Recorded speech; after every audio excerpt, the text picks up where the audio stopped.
Question number 46 है ये NMTC के एक्सरसाइज का। अब इसमें तुम्हारा 46 में क्या कह रहा है, if two circles of radius 13 and 15 intersect, दो सर्किल हैं और दोनों की रेडियस क्या दे रखी है, 13 एंड 15, इंटरसेक्ट। इंटरसेक्ट का मतलब कुछ इस तरह से होंगे, ठीक। And the length of the common chord, ये जो कॉमन कॉर्ड है, ये कॉमन कॉर्ड है, इसकी जो लेंथ दे रखी है वो क्या दे रखी है, वो 24 दे रखी है। Then the distance between their centres, distance between the centres. अब डिस्टेंस बिटवीन द सेंटर्स निकालना है। अब हम यहां पर देखें कि अगर ये इसकी क्या होगी, ये इसकी रेडियस होगी, ये इसकी रेडियस होगी, ठीक। अब हम यहां से अगर एक परपेंडिकुलर ड्रॉप करें तो ये तुम्हारा एकदम स्ट्रेट जाएगा, ठीक है। तो अब तुम्हारे पास क्या है कि ये 24 की है, तो perpendicular drop from the centre bisects the chord, तो वहां से ये 12 की हो जाएगी, ये कितना हो जाएगा, ये 12 का हो जाएगा।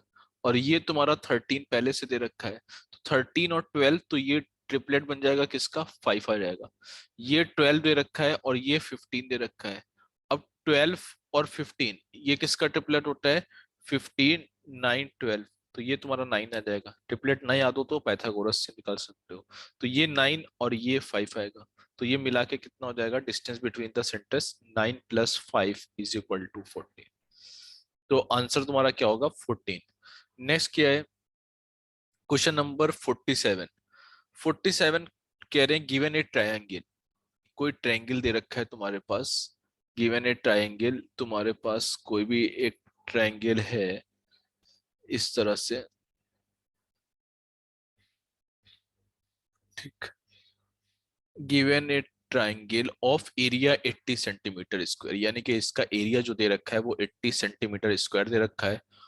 Circles of radius 2 centimetre are drawn with centres at the vertices, यानी कि इसको सेंटर मानो, वर्टिसेस को, और सर्किल ड्रॉ करो। इसको सेंटर मानो और सर्किल ड्रॉ करो, और इसको सेंटर मानो और सर्किल ड्रॉ करो। ये कह रहे हैं कि सर्किल ऑफ रेडियस 2 सेंटीमीटर, यानी कि जो तीनों सर्किल हमने ड्रॉ किए हैं सबकी रेडियस क्या होगी, सबकी रेडियस 2 सेंटीमीटर होगी, सभी की रेडियस 2 सेंटीमीटर होगी। Eight the vertices of the, what is the area of the triangle outside of this circles, यानी कि एक्चुअल में हमें जो फाइंड करना है वो दिस पोर्शन फाइंड करना है, area of the triangle outside of this circle. तो इसको फाइंड करने के लिए हमें ट्रायंगल का तो एरिया मालूम है, तो हमें ये समझ में आ रहा है कि अगर हम इन तीनों का एरिया माइनस कर दें, इन तीनों का, तो हमें पता चल जाएगा कि ये एक्चुअल एरिया क्या होगा। तो एरिया हमें माइनस क्या करना होगा, required area to be subtracted, required area to be subtracted, वो एक्चुअल में क्या एरिया होगा।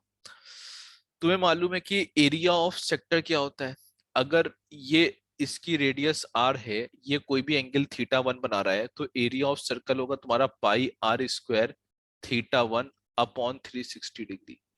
सेम चीज दूसरे में क्या होगा, अगर इसमें देखोगे तो πr² θ2 + θ2 × 360, मान के चलो ये एंगल θ2 बना रहा होगा, और ये एंगल मान के चलो θ3 है, तो ये क्या होगा, +πr² θ3 × 360। अब तुम अगर देखोगे तो θ1 θ2 यानी कि πr² कॉमन आ जाएगा, 360 नीचे में कॉमन आ जाएगा, θ1 + θ2 + θ3 ऊपर आ जाएगा, θ1 + θ2 + θ3। तो ये θ1 + θ2 θ3 क्या बनेगा, सम ऑफ एंगल्स ऑफ ट्राइंगल्स, और सम ऑफ एंगल्स ऑफ ट्राइंगल क्या होता है, वो होता है 180 डिग्री। तो यहां से 180 2 और 2, तो तुम्हें जो सब्ट्रैक्ट करना होगा वो 2 पाई करना होगा, यानी कि 80 में से हम क्या सब्ट्रैक्ट कर दें, रिक्वायर्ड एरिया के लिए 80 - 2 पाई। तो ऑप्शन तुम्हारा क्या हो जाएगा, option D is the right answer. तो सिंपल सा कॉन्सेप्ट था ये बेसिक, कि तुम्हें तीनों ट्राइंगल के एरिया, जो एंगल होता है sum of angles of triangle is 180 degree होता है, उसको यूज करना है, नॉर्मल एरिया ऑफ सेक्टर के फॉर्मूला यूज करना है, और एरिया में से सब्ट्रैक्ट कर देना है।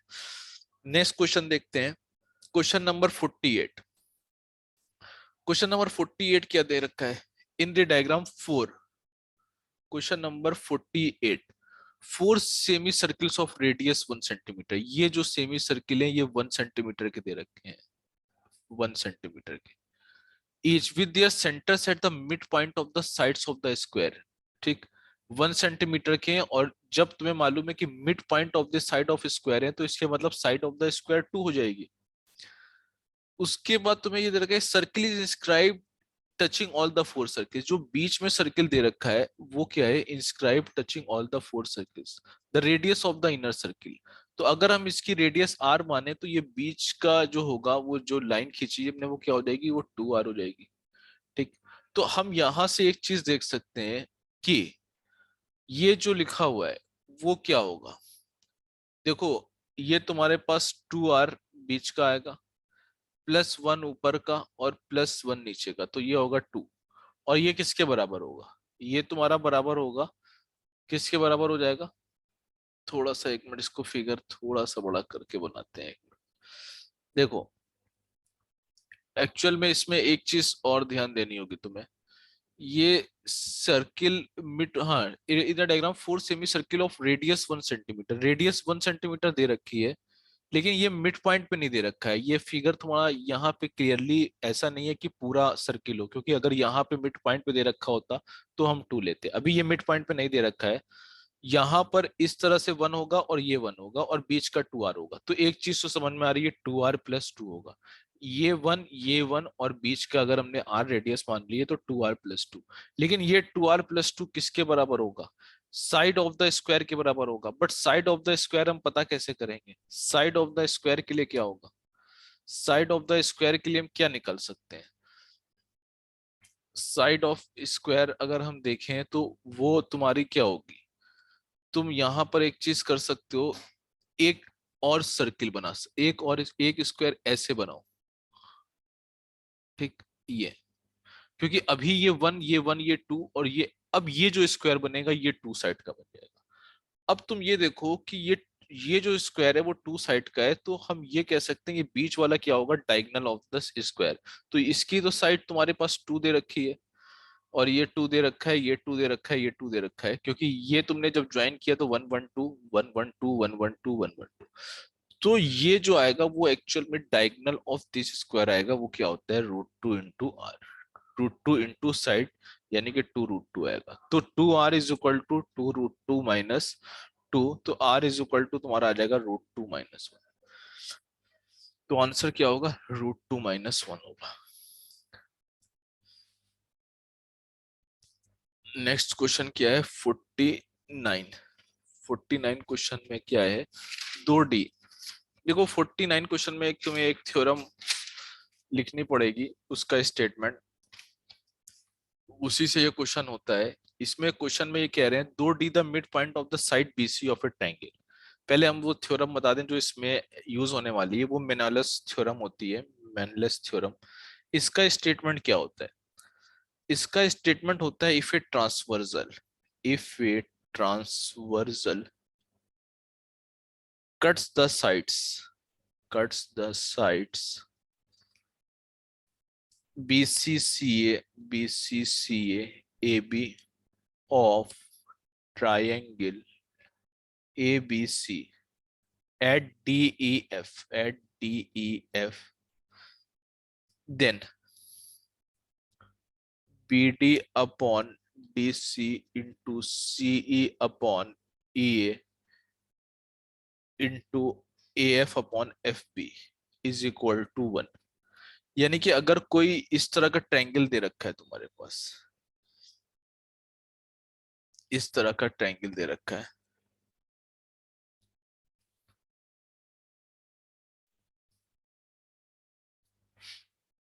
ठीक, ये if A transform cut the side BC, ये तुम्हारा ABC साइड लो, ABC। अब यहां पे तुमने एक ट्रांसवर्सल ऐसे लिया, ठीक, if the transfer cut the side BCCA AB of triangle ABC at BD को तो एक्सटर्नल काटेगी और ये E होगा और ये F, तो ये थ्योरम होती है BD upon CD CE up ये AF अपॉन FB, इसकी वैल्यू बनाती है।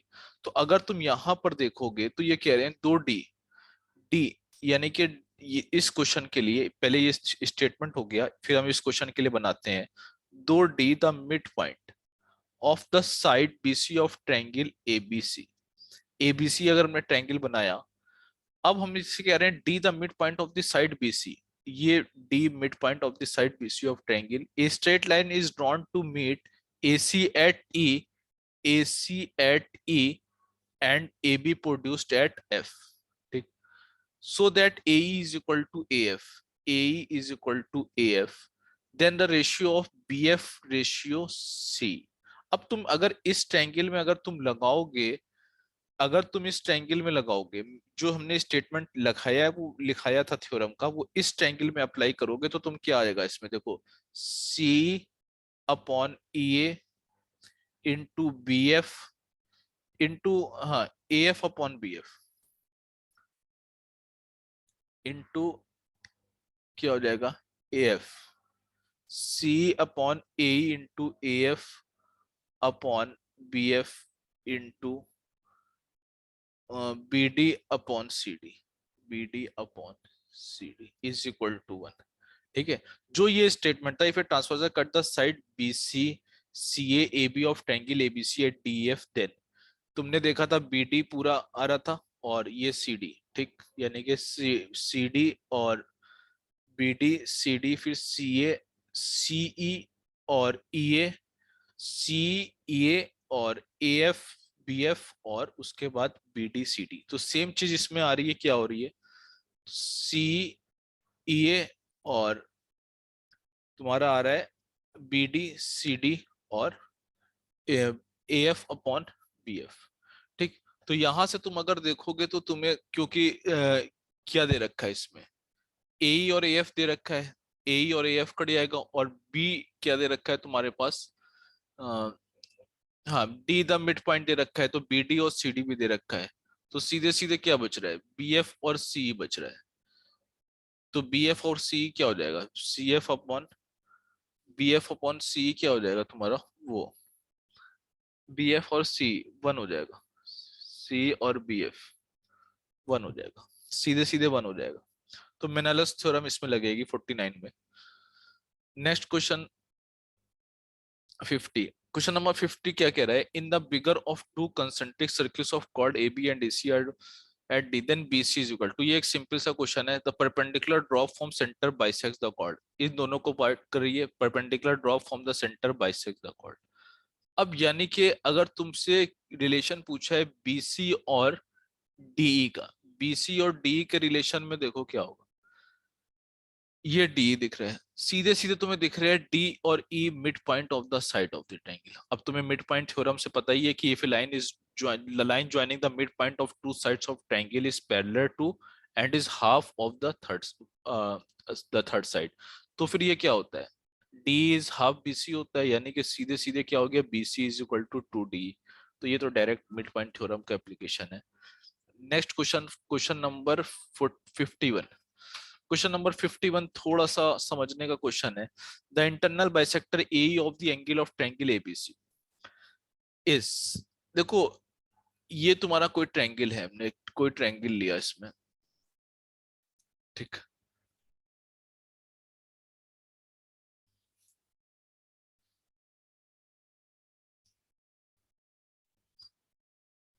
इस the internal bisector A of the triangle, पहले तुम एक काम करो, ये triangle low A B C.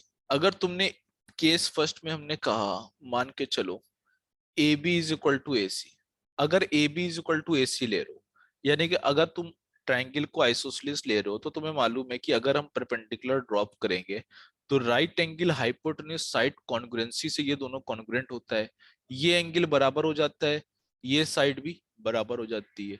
तो इसके मतलब ये जो लाइन है एडी, एडी क्या काम करेगी, एडी मीडियन का काम हो करेगी।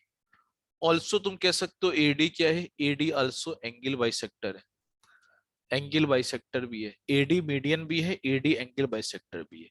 तो जब A B is equal to A C होगा, तो तुम कह सकते हो कि मीडियन और एंगल बाइसेक्टर क्या होंगे, बराबर होंगे, ठीक। जब median is equal to angle bisector, जब दोनों क्या होगा, साइड बराबर होगा।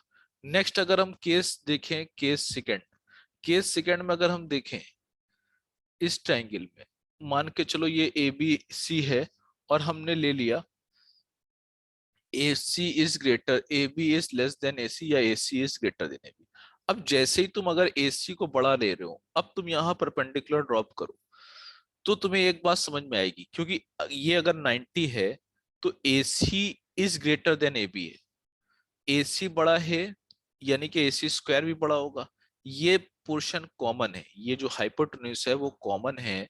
तो अगर ए सी स्क्वायर बड़ा होगा तो इसके मतलब तुम ये कह सकते हो कि जो मिड पॉइंट होगा वो मिड पॉइंट कहाँ लाई करेगा, मिड पॉइंट कहीं ना कहीं तुम्हारा कहाँ लाई करेगा, क्योंकि ये पोर्शन तुम्हारा क्या हो गया, इस तरफ वाला बड़ा है और ये छोटा हो गया। अगर तुम यहां से देखोगे, इसको कुछ भी नाम दे दो ए एफ, यानी कि सी एफ तुम्हारा बड़ा होगा, क्योंकि एसी बड़ा है तो इसके मतलब एसी इसलिए बड़ा आ रहा है क्योंकि सी एफ बड़ा है।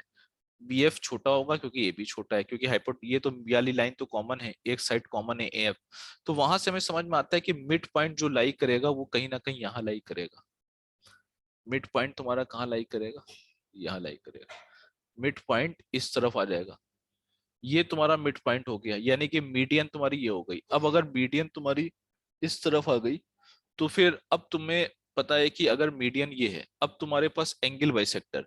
एंगल बाइसेक्टर तुम्हें एक थ्योरम मालूम होती है कि द एंगल बाइसेक्टर क्या होता है, कि angle bisector bisects the opposite sides in the same ratio as the sides containing the angle. तो यहाँ पर अगर तुम एंगल बाइसेक्टर ए कहीं पे ड्रॉ करना चाहोगे तो तुम्हें समझ में आएगा एंगल बाइसेक्टर जो भी होगा, यानी कि ए कहीं भी अगर हम डालेंगे तो ए मान के चलो हमने यहाँ पे डाला, इसके बीच में अगर डाला तो क्या सही डाला कि गलत डाला।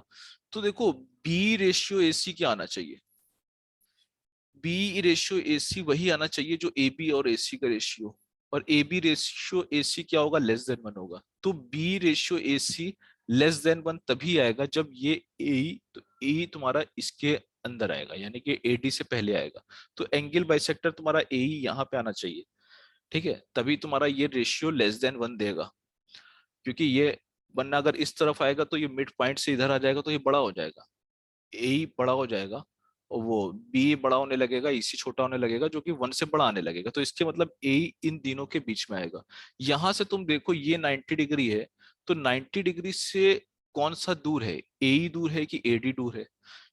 तो जो हाइपोटेन्यूज दूर है वो क्या होगी, वो बड़ी होगी। तो तुम्हें ये समझ में आएगा कि फाइनली तुम्हारा क्या बड़ा होगा, ए इज लेस देन एडी होगा। तो यहाँ पर भी एक बात समझ में आई कि एंगल बाइसेक्टर क्या है, वहां पे बराबर आया था, यहाँ पर फिर क्या हुआ, लेस देन द मीडियन आया। Angle bisector less than the median of the triangle if this side is greater then this side. एक लास्ट केस और हम समझेंगे जब इस साइड का एंगल बड़ा होगा, उसको हम समझने के लिए इसको रब करते हैं,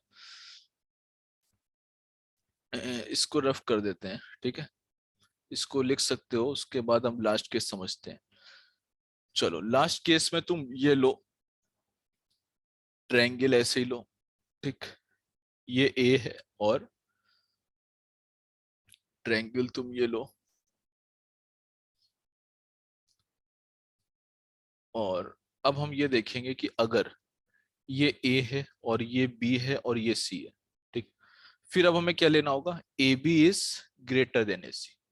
ये साइड हमने लिया इससे बड़ा, तो परपेंडिकुलर कौन सा होगा, अगर 90 डिग्री का यहाँ पे परपेंडिकुलर डालेंगे तो ऑब्वियस सी बात है ए बी अगर बड़ा आ रहा है तो तुम्हें ये समझ में आएगा कि बी एफ बड़ा होगा।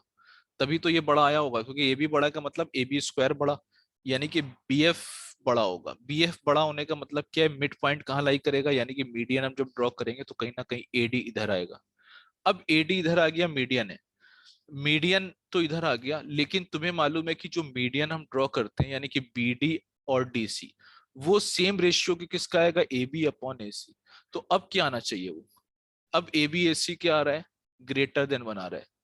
तो ये ग्रेटर देन 1 आना चाहिए, B D upon D C greater than 1 आना चाहिए, यानी कि जो एंगल बाइसेक्टर हम डालने जा रहे हैं, सॉरी, जो B D upon D C नहीं, जो हम एंगल बाइसेक्टर डालेंगे यानी कि बी अपॉन ए सी, जो हम एंगल बाइसेक्टर अब डालेंगे बी अपॉन ई सी, वो क्या होना चाहिए, वो ग्रेटर देन 1 होना चाहिए। तो ग्रेटर देन 1 होने के मतलब क्या है, बी डी और डी सी तो बराबर है, तो एंगल बाइसेक्टर फिर यहाँ आएगा, क्योंकि अगर यहाँ लेंगे तो क्या होगा, छोटा हो जाएगा।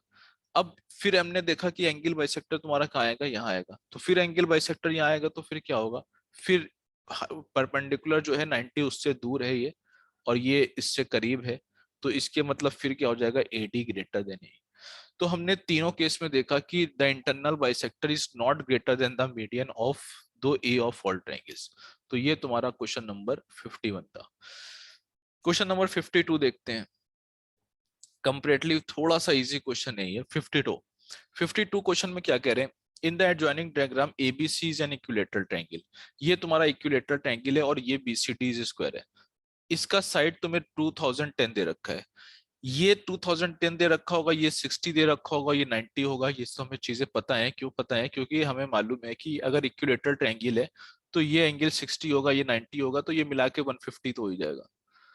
ये 210 है तो ये भी 210 होगा, और ये 200 सॉरी 2010 है तो ये भी 2010, तो ये भी 2010, सारे साइड 2010 होंगे, तो side of squares are same. अब बात ये आई कि अगर हम ये देखें तो ये इक्विलेटरल ट्रायंगल और ये साइड ऑफ द स्क्वायर दोनों बराबर है। इसको ज्वाइन करोगे, इसको ज्वाइन करो, सेम चीज यहाँ भी लग जाएगी, सेम चीज ये भी लग जाएगी, ये दोनों बराबर।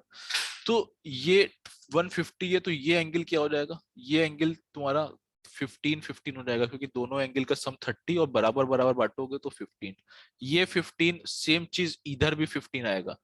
अब ये दोनों 15 हो गए तो बीच का जो एंगल आएगा वो क्या होगा, वो एंगल तुम्हारा 30 डिग्री होगा। अगर हम यहाँ पे कोई सेंटर माने, ठीक, तो तुम्हें मालूम है the angle subtended by the chord at the centre is double the angle subtended by it at the remaining point of the centre. तो ये एंगल जो तुम्हारा निकल के आएगा वो 60 डिग्री होगा। अभी यहां से तुम परपेंडिकुलर ड्रॉप करोगे तो सीधे सीधे क्या होगा, perpendicular drop from the centre bisects the chord, ये कुछ भी ले लो, एफ ले लो, तो ये तुम्हारा हाफ हो जाएगा, और ये राइट एंगल हाइपोटेन्यूज साइड से कॉन्ग्रुएंट हो जाएगा, तो ये एंगल फिर तुम्हारा 30 डिग्री देखेगा। अब तुम इसमें यूज कर सकते हो sine 30 is equal to 1005 upon R. 1005 upon R, तो आर इज इक्वल टू तुम्हारा 1/2 यहाँ पे यूज हो जाएगी साइन की वैल्यू, तो R is equal to 2010 answer आएगा। R is equal to 2010।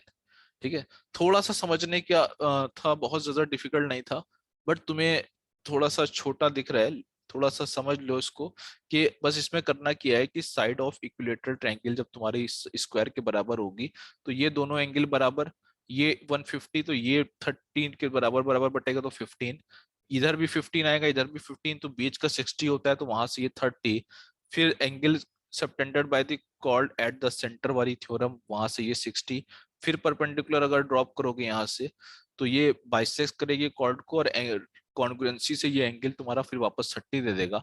वहां साइन 30 यूज करके तुम आंसर निकाल सकते हो। चलो ये 51 था, 52, ठीक, 53 देखते हैं। 53 में क्या है, if P is the perpendicular drop from the vertex of a regular tetrahedron. तो सबसे पहले तो तुम देखोगे रेगुलर टेट्राहेड्रन क्या होता है।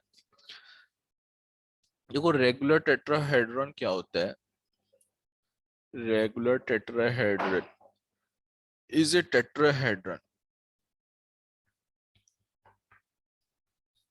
in which all four faces are equilateral triangle. All four faces are equilateral triangle. थोड़ा सा 3D फिगर होता है ये, तो तुम्हें समझना होगा यहाँ पर कि मतलब इस तरह से कोई फिगर होगा, ये जो फेसेस होंगे ये क्या होंगे, इक्विलेटरल ट्रायंगल, एक पिरामिड टाइप का होगा रेगुलर टेट्राहेड्रन। ये फेस इसके पीछे वाला, इसके इधर वाला, सब क्या होंगे, is a tetra in which all the four faces, एक दो तुम्हें दिख रहे हैं और दो इसी तरह पीछे, चारों फेस क्या होंगे, इक्विलेटरल ट्रायंगल होंगे, वो regular tetrahedron. If P is drawn from the perpendicular of a opposite if each edge is equal to 2 unit.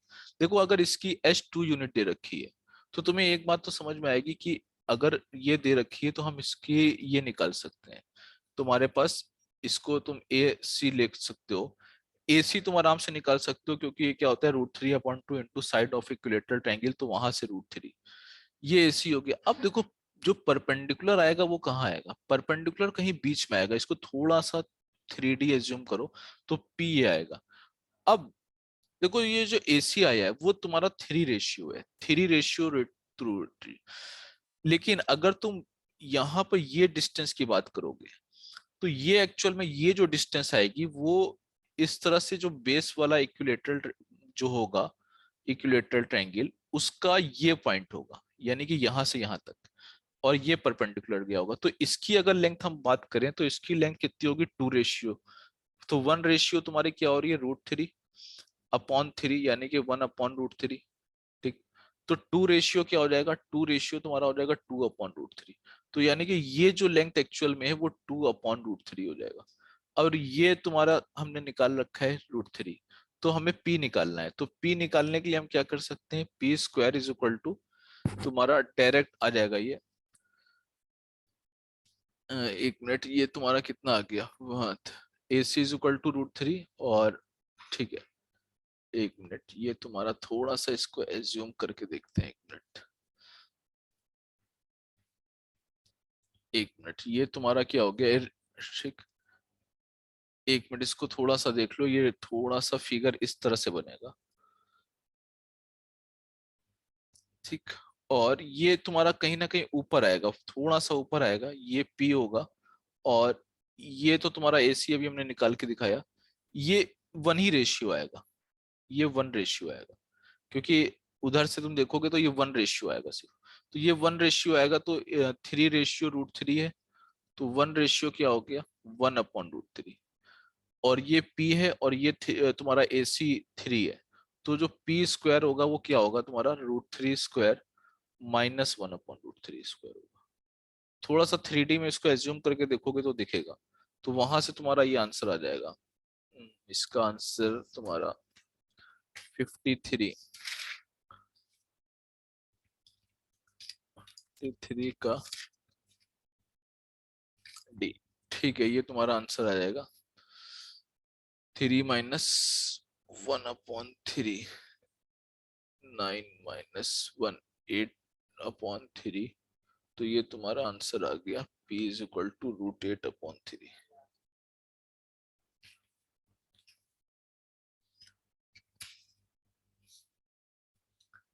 एक मिनट, कुछ मिस्टेक हो रही है इसमें, एक बार फिर देखते हैं। 4/3, 9 - 4। इस क्वेश्चन में कुछ मिस्टेक हो गई है। E² = 3 - ठीक है, वैसे तो यही आ रहा है, √8/3, बट ऑप्शन में मैच नहीं कर रहा है, हमें पूछा किया है, देन P = P ऑप्शन में मैच नहीं कर रहा है, बट ऑप्शन यही आ रहा है आंसर। चलो देख के एक बार फिर बता देंगे। नेक्स्ट क्वेश्चन तुम्हारा करते हैं 54।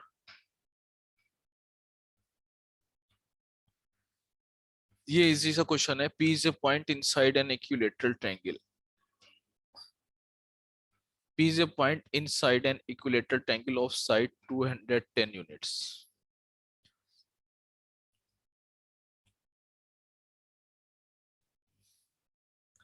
The sum of the lengths of perpendicular drop from P to the side. ये सिंपल सा क्वेश्चन है, हमें ये बताना है length of perpendicular, length of perpendicular, length of perpendicular. तो एक्चुअल में क्या होता है, तुम्हें मालूम है कि ये 2 रेशियो 1 होता है, ये भी 2 रेशियो 1 होता है, और ये भी 2 रेशियो 1 होता है। तो अगर हम देखें कि side of the equilateral triangle, तो तुम्हारे पास √3/2 इंटू 2010, तो ये तुम्हारी क्या निकल आई, 100,005 √3।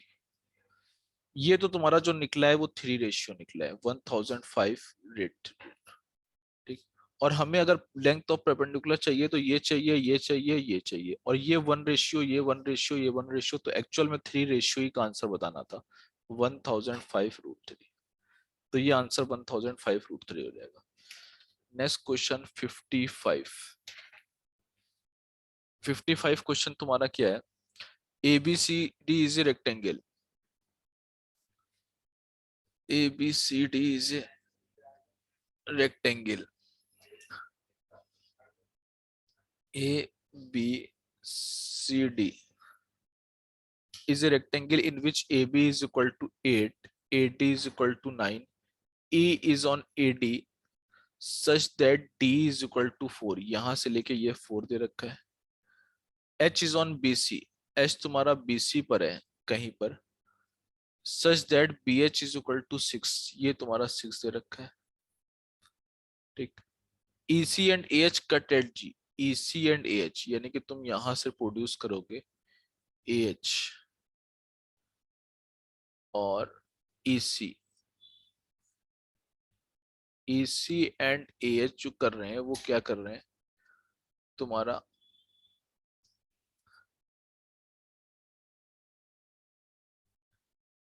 ये प्रोड्यूस होके यहाँ आ रहे हैं। चलो ये कहीं ना कहीं ये मिल रहे हैं यहाँ पर, तो इसका नाम लिख देते हैं EC and AH cut at G। तो ये cut at G and GF is drawn perpendicular to AD produced.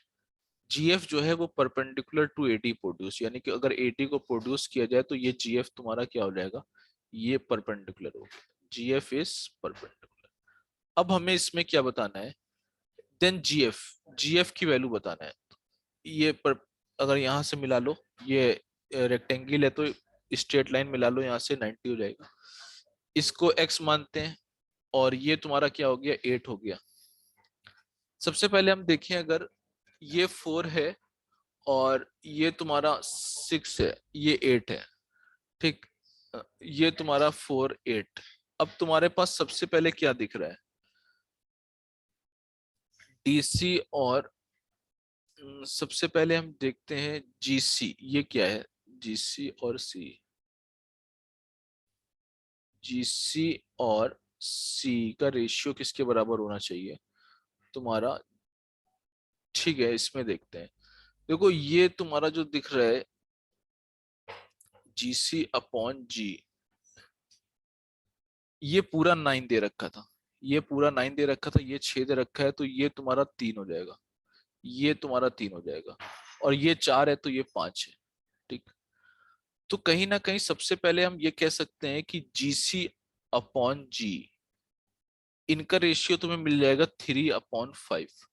क्योंकि ये जो ट्रायंगल दिख रहा है तुम्हें AECG, इसमें तुम्हें ये एंगल कॉमन दिख रहा है, ये एंगल पैरेलल होगा, ये एंगल, और क्या कहते हैं तुम्हारा, ये ट्रायंगल में अगर तुम सिमिलरिटी लगाओगे तो कहीं ना कहीं तुम्हें सबसे पहले यही चीज मिल जाएगी। क्योंकि ये एंगल क्या होगा, ये एंगल तुम्हारा इसके पैरेलल लाइन है ना ये, तो ये तुम्हारा करस्पॉन्डिंग एंगल हो गया, और ये एंगल तुम्हारा इसके करस्पॉन्डिंग हो गया, पैरेलल लाइन है। ठीक। तो वहां से ये ट्रायंगल में जब सिमिलरिटी लगाओगे तो GC अपॉन जी तुम्हें मिल जाएगा 3/5। सबसे पहले तो सिमिलरिटी अगर इस ट्रायंगल में हमने लगाई, इसमें और इस छोटे वाले में, GCH और AGE में, तो वहां से GC अपॉन जी 3/5 मिल जाएगा। फिर उसके बाद अगर हम देखेंगे, उसके बाद हम इसमें लगाएं सिमिलरिटी, क्योंकि ये 90 दिख रहा है, ये 90 दिख रहा है, ये थीटा दिख रहा है, और ये थीटा दिखेगा, और ये 90 माइनस थीटा ले लोगे। तो जैसे सिमिलरिटी लगाते हैं वैसे लगाओ, थीटा के सामने क्या होगा, x, छोटे वाले में, बड़े वाले में क्या होगा, x+8। ठीक। फिर 90, अब हमें देखो यहाँ पर ये 4 है, ये 8 है, पैथागोरस थ्योरम से तुम कैलकुलेट करोगे तो ये तुम्हारी क्या निकल आएगी, ये 4√5 निकल आएगी, ये 4√5 निकल आई। ये 4√5 अगर निकली है, तो यहां से अगर हम देखें, ये तो 90 के सामने, हाँ ठीक है, थीटा के सामने x लिया हमने और थीटा के सामने x+8 लिया। 90 के सामने जो आएगा वो छोटे वाले ट्रायंगल में ये आएगा, GC। ठीक। और बड़े वाले ट्रायंगल की बात करें तो क्या आएगा, बड़े वाले ट्रायंगल में आएगा G। अच्छा, अभी तुम्हारे पास जो वैल्यू दे रखी है वो C की दे रखी है, तो C की वैल्यू तुम्हारे पास है 4√5। तो एक्चुअल में तुम ये देखो कि GC अगर 3 है और ये 5 है, तो ये जो C दे रखा होगा वो 2 रेशियो दे रखा होगा, 2 रेशियो इज इक्वल टू 4√5, यानी कि 1 ratio is equal to 2√5। 1 ratio is equal to 2√5, यानी कि GC इज इक्वल टू 3√5 हो जाएगा 6√5, और G इज इक्वल टू 5√5 यानी कि 10√5। तो ये तुम्हारा आएगा 6√5 अपॉन 10√5। अब यहां से तुम इसका निकालोगे, x, ये कट गया, ये कट गया, 2 3 जा 6, 2 5 जा 10, ठीक है, वही चीज आ जाएगी बराबर। तो x upon x plus 8 is equal to 3/5। तो ये तुम्हारा क्या आ जाएगा, 5x is equal to 3x plus 15, और 5x is equal to 3x plus 24। तो 2x is equal to 24, x is equal to 12। x is equal to 12 पे हमें बताना क्या था, gf बताना था। gf बनाना है तो gf के लिए क्या हो गया, 12 प्लस 8 20 हो गया। तो आंसर 20 आएगा इसका। ठीक है, एक क्वेश्चन 53 वाला थोड़ा सा गलत हो रहा है कुछ, बाकी सब सही है। 53 वाला हम देखते हैं, दोबारा बना बना के भेज देंगे। कुछ मिस्टेक हो रही है उसमें या फिर आंसर में प्रॉब्लम हो रही है कुछ। हाँ 53, चलो 53 को हम एक बार फिर से चेक करके भेज देंगे। ठीक है, बाकी कर सकते हो।